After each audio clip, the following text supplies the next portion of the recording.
Muy bien, me vas conociendo, me van conociendo. ¿Qué es el tema o el título y el tema? Cambio. Van de la mano los dos. Correcto, van de la mano de los dos. Pero acá voy a complicar la pregunta, voy a ser más incisivo. ¿De qué debo hablar? ¿Del tema o del título? Cambio. Los dos. Yo pienso que del tema, profesor, porque si yo digo, como le estaba comentando hace un momento, cuando decían los pastores, bueno, el tema de hoy es tal cosa, pues a mí ya captó mi interés, ya enseguida con el título del tema ya me sentía yo cautivada. Yo pienso que es el tema. Cambio. Claro, hay veces que el título se tomó mal y el título debe estar de acuerdo al tema y el título, sí, de alguna manera debe ser exageradamente breve, algo muy breve. Por ejemplo, vamos a hablar de las escatologías pretribulacionarias. No, ya el texto se alargó mucho, o sea, el título ya no fue título. El título debe ser algo breve, porque muchas veces se tiende a predicar no del tema sino del título. Se hace como un subtítulo y el subtítulo toma peso. El tema es el todo y el título debe estar dentro de ese todo. Por lo tanto, acá si vamos a hablar, tomar un mensaje, yo recuerdo una vuelta me tocó dar un mensaje y llegaba a la iglesia y era un día de lluvia y estaba bajo el amparo y el refugio, ¿no? Entonces era un grupo que no conocía, así que hablaba de el amparo y el refugio de Dios y tomé como ejemplo y empezando la predicación cómo me protegía ese pequeño lugar de resguardo de la lluvia y la tormenta mientras esperaba el transporte, el guagua, el ómnibus, el colectivo, como le digan en sus países. Entonces les di una introducción gráfica, que ese fue el título, y empecé a desarrollar todo el ámbito, ¿no es cierto?, de las protecciones de Dios, como Dios protegió a diferentes personas en la Biblia, y las personas, bueno, recibieron un mensaje. Ese fue un mensaje, ¿no es cierto?, temático. El tema era sobre lo que era la protección. Podía haber tomado no varios textos, sino un solo texto y ser más expositivo en el texto, ¿no es cierto?, tomando un texto un poco más complejo. El punto número 1 del título, ¿no es cierto?, que esté acorde al tema, debe encerrar, debe ser extremadamente breve. ¿Sí? Si usted decir, el título del día de hoy es breve, debe ser breve ese título. Entonces ese es el primer punto. Sobre los tiempos de abundante publicidad, es importante que el título no se recalque mucho durante la predicación, porque a veces se le hace más publicidad al título que al tema mismo. Por eso uno debe tener cuidado con los títulos. El título no debe opacar al tema, sino el título debe ser el inicio, como bien dijo la hermana Elizabeth, para cautivar a las personas. Y así, ¿cierto? Es importante que a veces se cometen errores, que el título es demasiado exagerado. O sea, a veces el contenido de la tapa del libro dice mucho más de lo que dijo el contenido del libro. Otra figura retórica que estoy usando. Las figuras retóricas deben ser unas herramientas que vamos a hablar más adelante, las pongo en práctica, que ustedes deben usar en todo sermón. ¿Sí? Así que mis hermanos, no se olviden que el título no opaque al tema y que el tema sea usado en un momento donde ese título brille. Debe hacerse como cierre. Técnicamente el título no va a dar por pauta al cierre, no va a llegar a eso, pero es lo que nos va a dar el cierre, ese título. Es el inicio, es el hilo conductor para de alguna manera poder cerrar correctamente y no dilatar. Por eso el título debe ser nombrado al principio y al final. Solamente al principio y al final. Eso es la pauta técnicamente. Es lo que nos atrapa y al final resuelvo, si se resuelve, el título.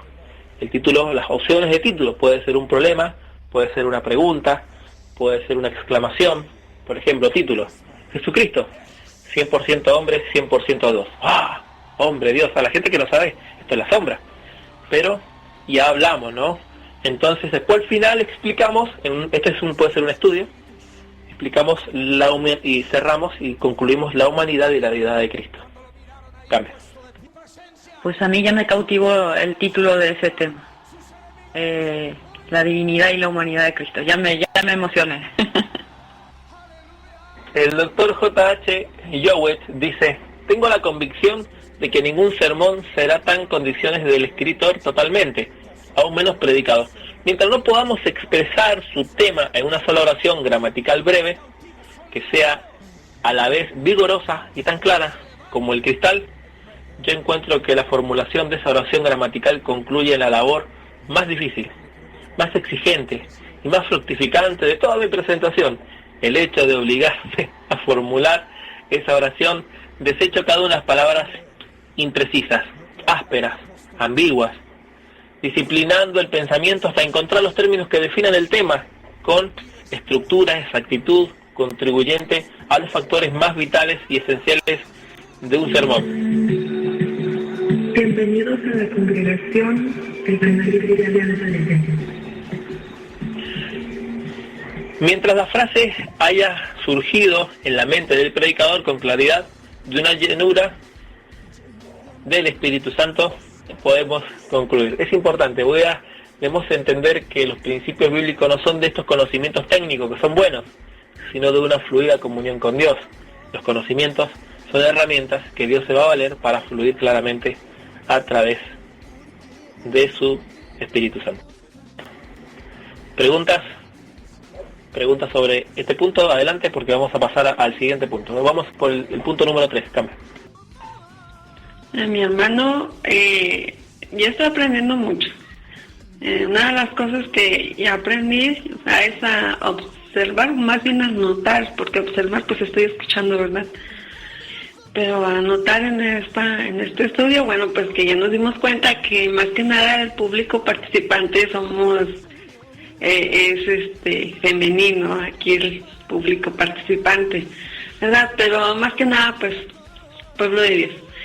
Y bueno, nada más mi pregunta sencilla, que sí es muy sencilla, mi hermano, porque como me está gustando mucho el tema, me gustaría volverlo a escuchar y yo quiero saber si lo van a pasar en speaker, o no sé cómo se pronuncia, algo así. Cambio. Sí, las predicaciones, talleres se graban, los programas se graban y se suben, ¿no es cierto? Me demoro un poco, tengan paciencia y voy subiéndolo. Necesito ayuda, que alguien me ayude con eso. Pero volviendo al tema, por otro lado, reconociendo a las mujeres, ¿por qué creo que hay más mujeres? Porque creo que son las que más trabajan en el Señor. Esto es una realidad. Y de paso son más, demográficamente hablando, son más las mujeres que hombres y son más las que sirven. De hecho, en la obra de nuestro Señor y en su resurrección, las primeras fueron las mujeres fueron las que tuvieron en la cruz, fueron más mujeres, las mujeres son las que tuvieron el Señor, en fin. Si no hubiese habido el machismo que hubo en los tiempos de Jesucristo, estoy seguro que hoy tendríamos apóstolas en la Biblia. El cambio. Amén. Profesor, entonces, ¿ya estamos pasando a otro tema o todavía seguimos en el tema de la introducción? Cambio. Vamos ahora al pensamiento concreto. Esta es la parte difícil. Esto tiene que ver con el ordenamiento de las frases, las palabras y los puntos en nuestra mente. Está claro que si armamos un sermón no podemos leerlo, porque eso no se ve bien leer, aunque por ahí en las declaraciones públicas hay gente que lee directamente lo que tiene que decir, ¿no? He visto algunos predicadores que lo han hecho, pero es muy cuadrado, es muy estructurado. Por lo tanto, si usted es un predicador fluido, suelto que camina, se mueve. Adelante, profe. El ordenamiento. Muchas veces traten de armar un bosquejo no muy amplio, armen dos bosquejos. El bosquejo amplio, el que van a escribir y van a relatar como si ustedes lo tuviesen que leer textual. Después de ese bosquejo, solamente coloquen los títulos y los resúmenes. Y ustedes van a llegar al púlpito solamente con el título y el resumen. Porque el resto ya lo escribieron, entonces se van a acordar. Entonces ustedes van saltando de punto en punto, pasan por el púlpito y lo miran nomás y vuelven de punto a punto y saben lo que escribieron. Es un ejercicio, ahí tiene que haber un poquito de memoria. Si tienen mala memoria, coloquen los dos bosquejos a la par, uno y otro. El bosquejo de los títulos y el otro por si tiene alguna frase marcada, algún texto. También pueden usar un tercer papel, un tercer bosquejo, que este es un libro, es un bosquejo de apuntes.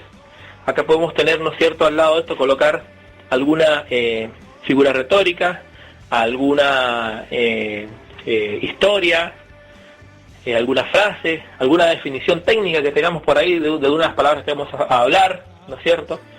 Y algo ahí como para ir el relleno, eso se le llama el relleno. Esas son algunas de las pautas que pueden usar. Estamos hablando de gente que no tiene proyectores, que no tiene pantalla, que no tiene estos elementos, que no tiene pizarras. A mí me encantaría, me gusta hablar con una pizarra, ¿no es cierto?, por ahí, y hacer gráficos y cosas así. Dentro de una predicción todo puede ser, todo es válido. Dentro del ámbito de la oratoria, todas las herramientas para transmitir claramente un mensaje audiovisuales, ¿sí? De hecho, cómo hacer sentir sensaciones a las personas. Uno puede decir, ok, cierre los ojos y póngase manos y póngase los oídos, y le puede dar una graficación, ¿no es cierto?, de cómo pudo haber sido los judíos que tenían ojos y no veían, y tenían oídos y no escuchaban, ¿sí? Usted puede hacer que toda la iglesia se pare, cosas que pueden ocurrir. Puede ser que toda la iglesia se pare y se levante en el medio o al fondo de las orillas. Yo te diría, las personas que creen tal cosa siéntense acá, y las personas que creen tal cosa se sientan allá, ¿sí? Y después de que usted termine el mensaje, bueno, párese otra vez y dígame dónde se sentaría ahora. Son cosas que se les pueden ocurrir, no le estoy tirando herramientas prácticas, se las pueden usar, pero toma estas herramientas, estas pautas, como cómo hacer durante el sermón prácticas y dinámicas que le van a ayudar para que lo que usted vaya se lo transmita en los 3 medios de comunicación: el que es visual, auditivo y a través de las sensaciones. Al principio de esta charla les hablé acerca de los cines 4D, que ya no se ve, sino que se siente. Hay, por ejemplo, si hay lluvia, hay algo que tira agua, algo que tira aire frío, aire que tira aire calor, y todas estas cosas están en las últimas salas de cine. Se está llegando a eso. Entonces nosotros podemos usar estas mismas cosas. Jesucristo usó todas estas herramientas, ustedes las pueden ver, ¿no es cierto? Y cómo él utilizó todos los medios para poder transmitir diferentes mensajes. Bueno, al final de estas charlas vamos a ver un poco algunos ejercicios, sin duda, ¿no es cierto? Entonces, la línea de pensamiento, ¿cómo las ordenamos? ¿Sí? Vamos a ir ordenándolo a través de escritos. Esa es la línea de pensamientos. Por otro lado, vamos a tomar Romanos 12:2, alistado contra lo que nos rodea. Es un versículo simple. Entonces, el texto dice una cosa, pero ¿cómo tengo la idea de lo que quiero usar ese texto? Tengo el texto, tengo el versículo, ahora todas las líneas de texto. Por eso es importante, si usted tiene buena memoria, no necesita ir al apunte y va a dar, ¿no es cierto?, con referente al versículo. Usted puede decir, ¿cierto?, contra batallas espirituales, puede aplicar el texto, pero muchas veces no es necesario la frase del texto, ¿sí? A veces usted toma, cuidado con las concordancias, herramientas que usted puede aplicar, concordancias. Muchas veces la frase que usted está usando está en un texto, pero la frase aplicada en ese texto significa otra cosa. Por ejemplo, Pablo decía, vosotros reunidos, ustedes mismos y juntados en un mismo espíritu, y yo con mi espíritu juntamente con ustedes, vamos a resolver el caso y la persona va a ser juzgada. Pablo está diciendo que viajaba del espíritu, que hacía viajes astrales. No, Pablo lo está diciendo, está hablando acá, la palabra espíritu está relacionada con mi deseo, el deseo que yo tengo, la decisión, lo que yo he decidido, junto con la decisión de ustedes. La palabra espíritu se aplica a eso. Es un ejemplo que les estoy dando. Hay muchas palabras que están aplicadas, la palabra carne, por ejemplo, la palabra gracia, no siempre significa lo mismo. Entonces, cuidado con este orden de ideas y con la elección de textos para la exposición del mensaje, porque muchas palabras, especialmente gente que use mucho uso de las concordancias alfabéticas.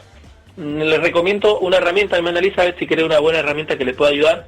Les recomiendo concordancias temáticas. Las concordancias temáticas son por temas. Un libro bueno es Dónde hallarlo en la Biblia. Es un libro que le va a ayudar bastante para ir conociendo diferentes temas con referente a la Biblia. Las concordancias alfabéticas solamente ordenan el alfabeto por las palabras de lo que dice el texto. Creo que una concordancia alfabética solo nos sirve para encontrar determinadas frases, pero no sirve para encontrar determinados temas. Por eso les recomiendo ambas concordancias. una buena Biblia que se puede comprar en un hermano es sin duda la concordancia temática y cadena Thompson.